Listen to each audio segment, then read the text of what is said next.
जय हिंद दोस्तों, आप सभी का स्वागत है हमारी YouTube चैनल क्रेबल क्लासेस ऑनलाइन टेक पर। दोस्तों आज हम लोग का टॉपिक है सिंधु घाटी सभ्यता और सिंधु घाटी सभ्यता के कुछ प्रमुख स्थल। इसका नाम है पार्ट 2 क्योंकि पार्ट 1 का जो वीडियो है वो इस चैनल के डिस्क्रिप्शन में लिंक दिया हुआ है, आप उसको देख लीजिएगा। क्योंकि अगर आप उस वीडियो को देखते हैं तो इस वीडियो के लिए यानी इस टॉपिक के लिए वो जो आपका वीडियो होगा वो बेस बनेगा, वो आधार बनेगा। तो उसको जरूर से आप लोग देख लीजिए, तब आपको शायद इसकी जानकारी हो जाए। जो लोग भी अभी नहीं देखे हुए हैं और इस वीडियो को अभी देखना शुरू कर रहे हैं तो सबसे पहले उस वाले वीडियो को भी देख लें और उसके बाद फिर इसको देखें। चलिए आइए शुरुआत करते हैं। क्योंकि इसका नाम है सिंधु सभ्यता के कुछ प्रमुख स्थल, तो क्वेश्चन में दोस्तों सबसे ज्यादा प्रमुख स्थल से ही प्रश्न आते हैं सिंधु घाटी सभ्यता के। ठीक है, तो सभी कॉम्पिटिटिव एग्जाम जितने भी होते हैं, है ना, प्रतियोगी परीक्षाओं में प्रमुख स्थल से बहुत सारे प्रश्न आते हैं। तो आइए शुरुआत करते हैं सबसे पहले इसके सबसे इंपॉर्टेंट दो टॉपिक्स पर। इसका नाम है हड़प्पा और मोहनजोदड़ो। आप सभी को पता है, मैंने पहले वाले वीडियो में बताया हुआ है, एक बार फिर से हम बता देते हैं कि हड़प्पा सभ्यता भी इसको कहा जाता है। सिंधु घाटी सभ्यता को हड़प्पा सभ्यता भी कहा जाता है। क्यों? क्योंकि सबसे पहले जो था वो कहाँ से साक्ष्य मिले थे सिंधु घाटी सभ्यता के, तो वो हड़प्पा से मिले थे, इसीलिए इसको हड़प्पन सिविलाइजेशन के नाम से भी जाना जाता है, यानी हड़प्पा सभ्यता के नाम से। दोस्तों आइए सबसे पहले बात करते हैं हड़प्पा की। तो हड़प्पा जो स्थल है इसकी खोज कब हुई? तो इसकी खोज हुई थी 1921 में, है ना, 1921 में। अच्छा, किसने की थी? दयाराम साहनी जी ने की थी। किसने की थी दोस्तों? दयाराम साहनी जी ने। किस नदी पे हुई थी इसकी खोज? तो रावी नदी पे।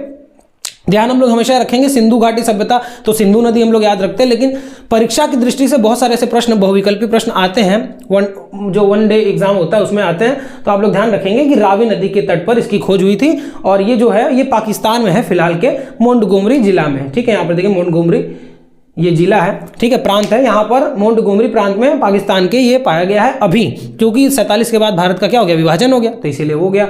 अब यहाँ से क्या क्या प्रमुख चीजें मिली उसके बारे में हम लोग देख लेते हैं। तो श्रमिक आवास मिले हुए हैं, ठीक है, मतलब श्रमिकों का आवास मिला हुआ है। अन्नागार मिला हुआ है। अन्नागार का मतलब होता है एक बहुत बड़ा किचन मिला हुआ है जहाँ पर बहुत सारे, है ना, खाने पीने इत्यादि की चीजें रखी गई है। ये यहाँ से प्राप्त हुआ है। तो प्रश्न आ सकता है कि बहुत बड़ा अन्नागार या विशाल अन्नागार किस स्थान से प्राप्त हुआ? तो हड़प्पा से प्राप्त हुआ। लकड़ी के ताबूत यहाँ से मिले हैं और कब्रिस्तान के भी साक्ष्य मिले हैं। हम लोग इसको याद रखेंगे, R37 इसको नाम दिया गया है यहाँ के कब्रिस्तानों को। तो 37 कब्रिस्तानों की संख्या भी यहाँ से मिली है, जिससे पता चलता है कि हड़प्पा सभ्यता जो थी, यानी सिंधु घाटी सभ्यता में दफनाने की प्रक्रिया थी। हालांकि यहाँ से जलाने के भी साक्ष्य मिले हैं शवों को।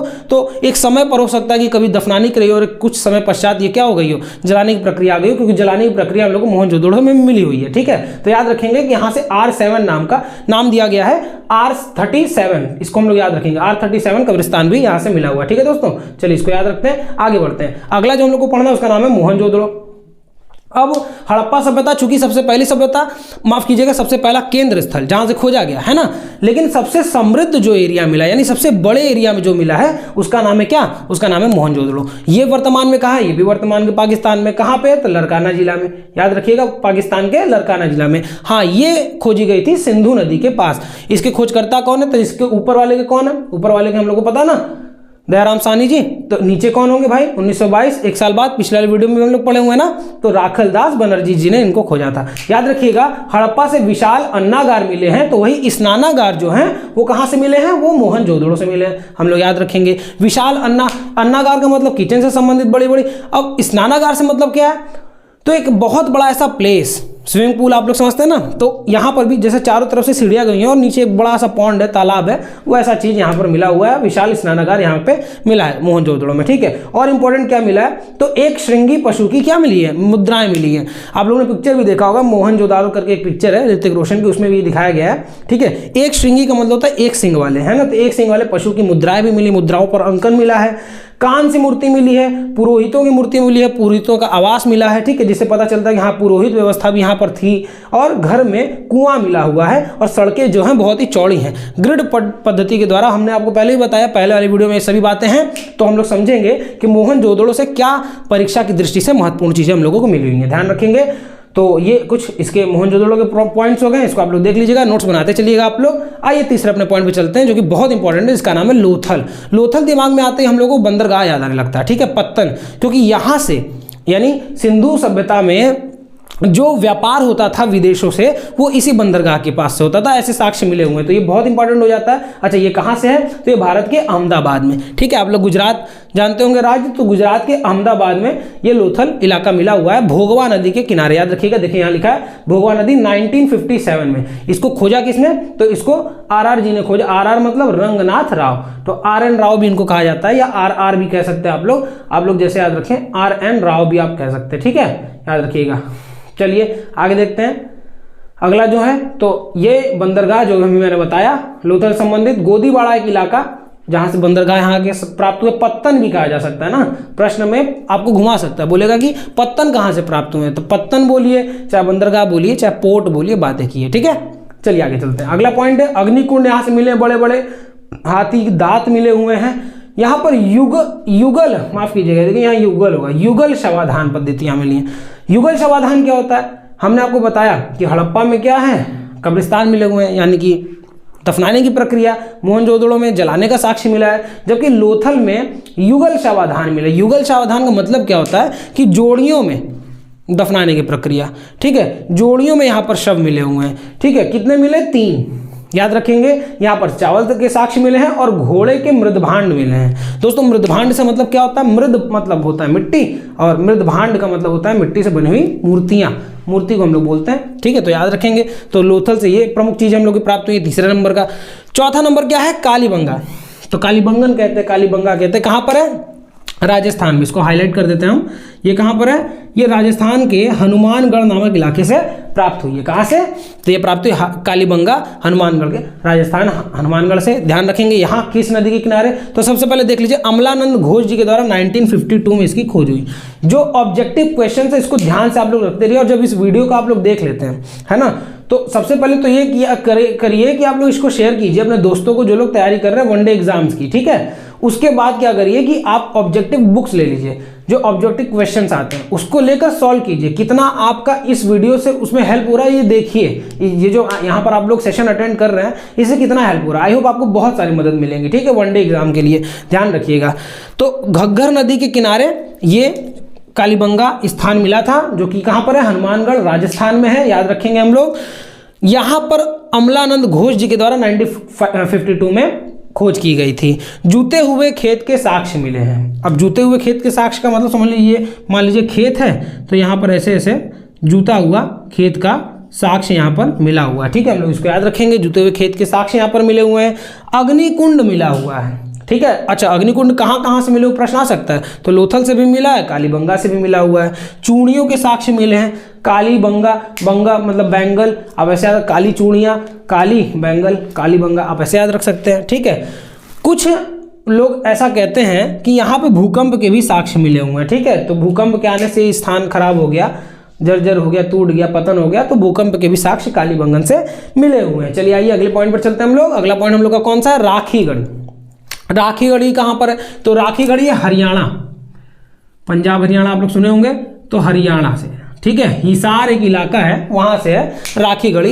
इसकी खोज की थी सूरजभान जी ने 1963 में। देखो दोस्तों, यहाँ पर प्रमुख रूप से एक एक नाम लिखा हुआ है पुरातत्ववेत्ताओं का, लेकिन ऐसा नहीं कि एक ही लोगों ने किया, यहाँ ग्रुप्स होता था टोटल, लेकिन जो प्रमुख रूप से उसमें नेतृत्व करता था इसलिए यहाँ पर नाम लिखा हुआ है। तो आपके पेपर में नेतृत्वकर्ता का ही नाम आएगा। आप जब इसको गूगल करोगे, खोजोगे, तो बहुत सारे लोग का नाम जुड़ा होगा, एक साथ 3 4 5 लोग का योगदान सबका है, लेकिन अलग अलग इलाकों के लिए किसी एक नेतृत्वकर्ता का ही नाम माना पेपर में पूछता है, ठीक है। तो इसको आप लोग याद रखिएगा। चलिए, तो राखीगढ़ी जो है वो भारत का सबसे बड़ा हड़प्पा का स्थल है। हड़प्पा मतलब सभ्यता का। इस हड़प्पा सभ्यता यानी कि सिंधु घाटी सभ्यता का भारत में जो, क्योंकि देखो अगर आप बात करोगे मोहनजोदड़ो की तो अब तो ये पाकिस्तान में हो गया, आप हड़प्पा की बात करोगे पाकिस्तान में हो गया। भारत में जो सबसे बड़ा स्थल प्राप्त हुआ वो कहाँ से प्राप्त हुआ? तो हम लोग याद रखेंगे राखीगढ़ी से, ठीक है। खोज किसने की? सूरजभान ने 1963 में। ताम्र के उपकरण यहां से प्राप्त हुए, तांबे के, ठीक है, इसके उपकरण प्राप्त हुए, आप लोग याद रखेंगे। भारत का सबसे बड़ा स्थल है, सबसे इंपॉर्टेंट पॉइंट यही है, इसका हॉट टॉपिक, इसको जरूर आप लोग ध्यान रख लीजिएगा, ठीक है। अगला पॉइंट जो हम लोग का है वो है बनावली, यानी कि राखीगढ़ी भी और बनावली दोनों कहां पे? दोनों हिसार हरियाणा। ये दोनों स्थान हरियाणा से ही प्राप्त हुए, सेम जगह से, हिसार से। तो एक बनावली है। बनावली किस नदी के किनारे? याद रखेंगे, बनावली है सरस्वती नदी के किनारे, ठीक है। कब खोज हुई? 1973 में खोज हुई। यहाँ से क्या मिले? यहाँ मिट्टी के हल मिले, मिट्टी के हल मिले। अब मिट्टी के हल से आप समझिए मतलब क्या है। मिट्टी के हल से मतलब ये नहीं कि मिट्टी के हल मिले, यहाँ से तात्पर्य ये है कि खिलौने के बने हुए रूप। ठीक है, आप लोग नहीं देखते थे प्राचीन समय में, हम लोग भी जब छोटे छोटे हुआ करते तो आज तो जो टॉयज आ गए हैं वो प्लास्टिक के हैं ना, अलग अलग रबर के हैं, लेकिन हम लोग के समय तो मिट्टी के होते थे ना। तो ऐसे ही मिट्टी के जो हल हैं वो वहां पर मिले हुए हैं। कहां पर? बनावली में मिले हुए हैं। ठीक है, याद रखेंगे जूते हुए, या देखिए ये देखिए ध्यान से देखिए कि जूते हुए साक्ष्य कहां मिले? कालीबंगा हनुमानगढ़ से मिले, इसको याद रखिएगा। जूते हुए साक्ष्य से आप समझ लीजिए ऐसे ऐसे। लेकिन हल की प्राप्ति कहां हुई है, जिससे हम लोग को पता चले कि वहां लोग का हल का यूज होता है, तो वो कहां से मिले? बनावली से मिला हुआ है। ठीक है, मिट्टी के हल खिलौने के रूप में। अगला जो पॉइंट हम लोग का उसका नाम है चनहूदड़ो। चनहूदड़ो कहां पर है? ये भी पाकिस्तान में पाया गया है। अच्छा, किस नदी के किनारे? तो सिंधु नदी के किनारे। किस प्रांत में? सिंध प्रांत में, याद रखेंगे हम लोग। अच्छा, 1930 to 35, ठीक है, 30 to 35, यानी 30 में शुरू हुआ, 35 तक लगभग इसका खोज हुआ, चीजें चली। मैके एवं मजूमदार, अब दो लोग इसमें प्रमुख हैं, देखिए आ गए ना दो लोग, तो मैके एवं मजूमदार, तो ये दो लोग थे जिन्होंने इसकी खोज की थी। इसको हम लोग पॉइंट को ध्यान में रखेंगे। मनके बनाने का जो कारखाना, मनके आप लोग समझते हैं ना, जो मालाओं में मनके लगते हैं, जो शिव जी के डमरू का जो मनका होता है, तो उसके कारखाने कहाँ पर मिले? वो भी आपको चनहूदड़ो में मिले। महिलाओं के सौंदर्य प्रसाधन की चीज़ें, जैसे लिपस्टिक हो गया, पाउडर हो गया, या ऐसी कुछ चीज़ें जो वो हैं सौंदर्य प्रसाधन के, वो कहाँ मिले? वो भी चनहूदड़ो में मिले। जैसे लिपस्टिक हो गया, ठीक है, काजल हो गया, ऐसे जो साक्ष्य मिले हैं वो कहाँ मिले हुए हैं? वो भी चनहूदड़ो में मिले हुए हैं। तो ये कुछ ऐसे प्रमुख स्थल हैं सिंधु घाटी सभ्यता के जो आपके पेपर की दृष्टि से आते हैं। इन प्रश्नों को आप लोग ध्यान से देख लीजिएगा, नहीं समझ में आया तो बताइएगा, ध्यान से देख लीजिए, इसको नोट कर लीजिए। अभी 3 क्षेत्र बचे हुए हैं, ठीक है। रोपड़, देखिए अभी माफ कीजिएगा, रोपड़, ठीक है, रंगपुर और सुरकोतड़ो, ये 3 जो पॉइंट है, अभी ये 3 पॉइंट हम लोग का बचा हुआ है। उसके बाद हड़प्पा सभ्यता या सिंधु घाटी सभ्यता का सामाजिक जीवन, आर्थिक जीवन, राजनीतिक जीवन, ये सभी प्रकार की चीजें अगले वीडियो में आपको मिलेंगी। हड़प्पा के पतन के कारण ये सब आपको अगली वीडियो में मिलेंगी, पार्ट 3 में। फिलहाल पार्ट 2 आपको कैसा लगा कमेंट करके हमको जरूर बताइए, और इसको ध्यान से देख लीजिए, एक बार रिविजन कर लीजिए आप लोग। हड़प्पा सभ्यता को किसने खोजा? हम सबको पता है, दयाराम साहनी जी ने खोजा, ध्यान रखेंगे। 1921 में, 1 साल बाद मोहनजोदड़ो, सबसे समृद्ध सभ्यता, ठीक है। 1922 को किसने खोजा? तो हम लोग ध्यान रखेंगे भैया, राखलदास बनर्जी जी ने। लोथल, कालीबंगन, राखीगढ़ी, बनावली, चनहूदड़ो, ये कुछ प्रमुख पॉइंट 3 बचे हुए हैं। कौन कौन से? रोपड़, रंगपुर और सुरकोटला, ठीक है। उसके बाद ये सब अगले वीडियो में हम लोग देखेंगे। आपको अगर वीडियो पसंद आया तो कमेंट कीजिए, लाइक कीजिए यहाँ पर इस वीडियो को, चैनल को सब्सक्राइब कीजिए और वीडियो को जितना हो सके शेयर कीजिए। Thank you so much. जय हिंद, जय भारत। मिलते हैं हम लोग नेक्स्ट वीडियो में।